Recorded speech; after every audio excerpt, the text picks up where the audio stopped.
সূরা ইয়াসিন। বিসমিল্লাহির রহমানির রহিম। রহমান রহিম আল্লাহ তাআলার নামে।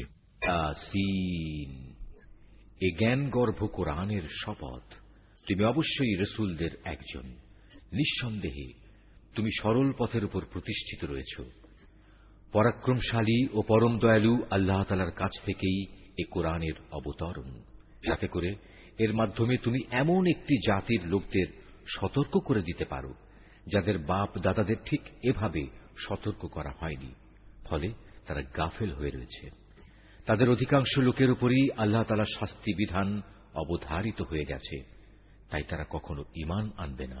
ওদের গলদেশ সমূহে মোটা মোটা বেড়ি পরিয়ে দিয়েছি, যা ওদের চিবুক পর্যন্ত ঢেকে দিয়েছে, ফলে তারা ঊর্ধ্বমুখী হয়ে আছে।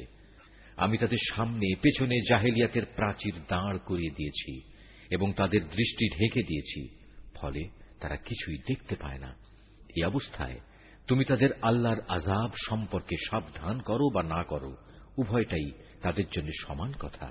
তারা কখনোই ঈমান আনবে না। তুমি তো কেবল এমন লোককেই সতর্ক করতে পারো যে আমার উপদেশ মেনে চলে এবং সে অনুযায়ী দয়াময় আল্লাহ তাআলাকে না দেখে ভয় করে। হ্যাঁ, যে আল্লাহ তাআলাকে ভয় করে তাকে তুমি ক্ষমা ও মহা প্রতিদানের সুসংবাদ দান করো।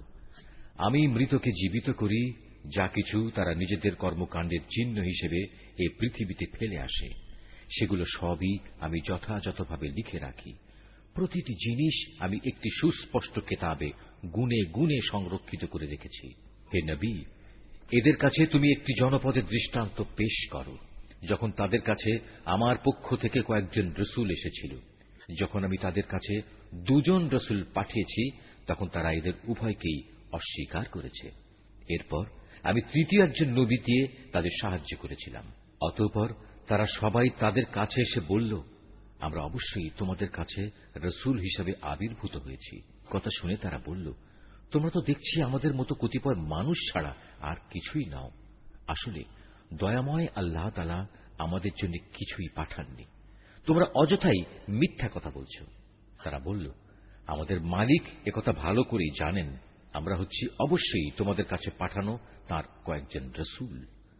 তোমাদের কাছে সুস্পষ্ট করে আল্লাহর বাণী পৌঁছে দেওয়া ছাড়া আমাদের আর কোনো দায়িত্ব নেই।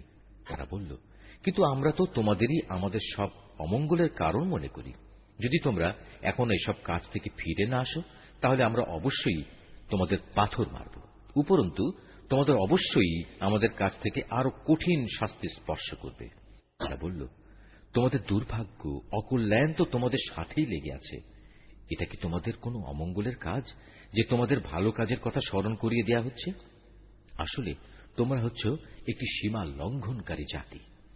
এমন সময় নগরীর প্রান্ত থেকে এক ব্যক্তি এদের কাছে ছুটে এলো এবং সবাইকে বলল, হে আমার জাতির লোকেরা, তোমরা আল্লাহর এ রসুলদের অনুসরণ করো এমন এক রসুলের যে তোমাদের কাছে হেদায়েতের বিনিময়ে কোন প্রকার প্রতিদান চায় না। আসলে যারাই তার অনুসরণ করবে তারাই হবে হেদায়েত প্রাপ্ত। আমার জন্য এমন কি অজুহাত থাকতে পারে যে যিনি স্বয়ং আমাকে পয়দা করেছেন এবং যার দিকে তোমাদের সবাইকে একদিন ফিরে যেতে হবে, আমি তার ইবাদত করব না? আমি কি তাকে বাদ দিয়ে অন্য কোনো মাবুদ গ্রহণ করতে যাব? অথচ দয়াময় আল্লাহ তাআলা যদি আমার কোনো ক্ষতি করতে চান, তাহলে ওদের কোনো সুপারিশই তো আমার কোনো কাজে আসবে না, না তারা কেউ আমাকে ক্ষতি থেকে উদ্ধার করতে পারবে। এ সত্ত্বেও যদি আমি এমন কিছু করি, তাহলে আমি সুস্পষ্ট গুমরাহিতে নিমজ্জিত হয়ে যাব। আমি তো এই গুমরাহির বদলে তোমাদের মালিকের উপরই ঈমান এনেছি। অতএব তোমরা আমার কথা শোনো। এ ব্যক্তিটির আল্লাহর পথে নিহত হওয়ার পর তাকে বলা হল, যাও, তুমি গিয়ে এবার জান্নাতে প্রবেশ করো। সেখানে গিয়ে জান্নাতের নিয়ামত দেখে সে বলল, আফসোস, যদি আমার জাতি এ কথাটা জানতে পারত।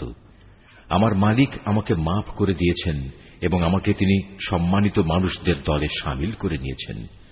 তার হত্যাকাণ্ডের পর তাদের শায়েস্তা করার জন্য আমি তার জাতির উপর আসমান থেকে কোনো বাহিনী পাঠাইনি, না এ ক্ষুদ্র কীটদের শাস্তি দেওয়ার জন্য আমার তেমন কোনো বাহিনী পাঠানোর প্রয়োজন ছিল। আমি যা করেছি তা ছিল একটি মাত্র বিকট গর্জন, তাতেই ওরা সবাই নিথর নিস্তব্ধ হয়ে গেল। বড়ই আফসোস এমন সব বান্দাদের উপর, তাদের কাছে এমন একজন রসুলও আসেনি যাদের তারা ঠাট্টা বিদ্রুপ করেনি। তারা কি এই বিষয়টি লক্ষ্য করেনি যে তাদের আগে আমি কত জাতিকে বিনাশ করে দিয়েছি, যারা কোনোদিনই আর তাদের দিকে ফিরে আসবে না, বরং তাদের সবাইকে একদিন আমার সামনে এনে জড়ো করা হবে। তাদের শিক্ষার জন্য আমার কুদরতের একটি নিদর্শন হচ্ছে এই মৃত জমিন, যাকে আমি আসমান থেকে পানি বর্ষণ করে জীবন দান করি এবং তা থেকে শস্য দানা বের করে আনি। তা থেকেই তারা নিজ নিজ অংশ ভক্ষণ করে। আমি তাতে আরো সৃষ্টি করি নানা প্রকার খেজুর ও আঙুরের বাগান, উদ্ভাবন করি অসংখ্য নদীনালার প্রস্রবণ, যাতে করে তারা এর ফলমূল উপভোগ করতে পারে। আসলে এগুলোর কোনোটাই তো তাদের হাতের সৃষ্টি নয়। এত সত্ত্বেও কি তারা কৃতজ্ঞতা আদায় করবে না? পবিত্র ও মহান সে সত্তা, যিনি সব কিছুকে জোড়ায় জোড়ায় পয়দা করেছেন, চাই তা জমিনের উৎপন্ন উদ্ভিদ থেকে হোক কিংবা হোক স্বয়ং তাদের নিজেদের থেকে, অথবা এমন সব সৃষ্টি